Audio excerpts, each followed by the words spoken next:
बिस्मिल्लाहिर्रहमानिर्रहीम। जी अस्सलाम वालेकुम। मेरा नाम डॉक्टर वहीद हसन है।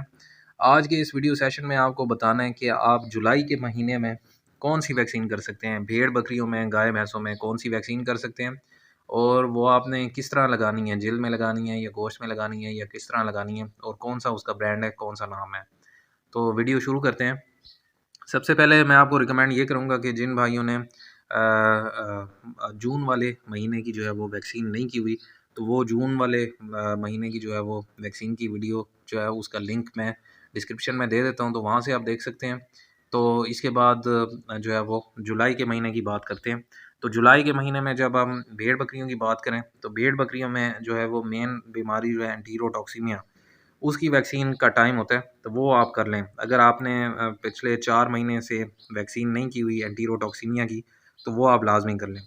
ये आपको गवर्नमेंट के फार्म से भी अवेलेबल ये गवर्नमेंट के जो है वो अस्पतालों से भी मिल जाएगी और जो है वो अगर आप प्राइवेट लेना चाहते हैं, तो वहाँ से भी मिल जाएगी। प्राइवेट जो नाम है वैक्सीन का वो ईटीवैक है, या फिर जो है वो आप क्लोस्ट्रीवैक्स भी ले सकते हैं या फिर आप टॉक्सिपरा भी ले सकते हैं। तो इनमें से जो वैक्सीन आपको सूटेबल हो तो आप ले सकते हैं। इनकी जो डोज़ है वो 2 से 3 एमएल होती है, जेल के अंदर लगती है। ये आपने जो एंटीरोटॉक्सिमिया की अंतड़ियों के ज़हर की वैक्सीन करनी है, वो जेल के अंदर लगती है। ये आप गबन को भी कर सकते हैं।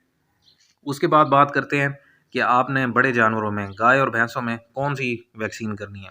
तो गाय भैंसों में अगर आपने मुँह खुर की वैक्सीन किए हुए आपको 6 महीने या इससे ज़्यादा हो गए, तो मुँह खुर की आप वैक्सीन करवा लें। मुँह खुर की जो वैक्सीन है वो रशिया की भी होती है, ऑयल बेस्ड होती है और जो है वो इसमें एफ्टोवैक के नाम से भी आती है। तो जो आपको सूटेबल हो तो वो आप कर सकते हैं। जो इसकी डोज़ रेट है वो 2 एमएल होती है और वो आपने गोश्त के अंदर लगानी है। ये गोश्त के अंदर लगेगी एफएमडी की वैक्सीन मुँह खुर की।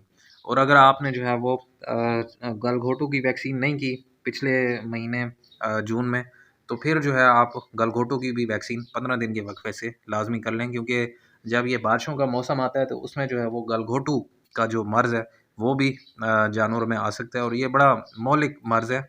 गलघोटू की कुछ मैं इलामात आपको बता देता हूँ कि जानवर का जो है वो मेन इनमें निज़ाम तनफ़ुस जो है वो अफ़ेक्ट होता है। फेफड़े, गला, साँस की नाली और मुँह का हिस्सा।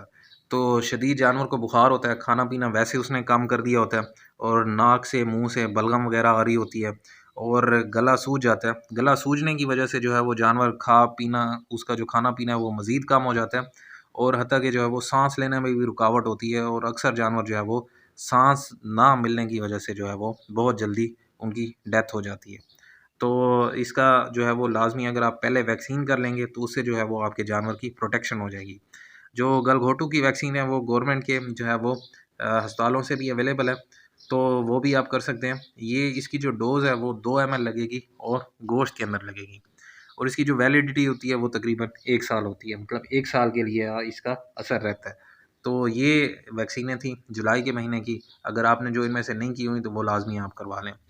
तो आज की वीडियो यही थी। मज़ीद भी अगर आपके ज़हन में कोई सवाल है, कोई बात पूछना चाहते हैं, तो आप कमेंट्स में या मेरे व्हाट्सएप नंबर पे रब्ता कर सकते हैं। तो दुआ में याद रखिएगा। अल्लाह आपका निगहबान हो।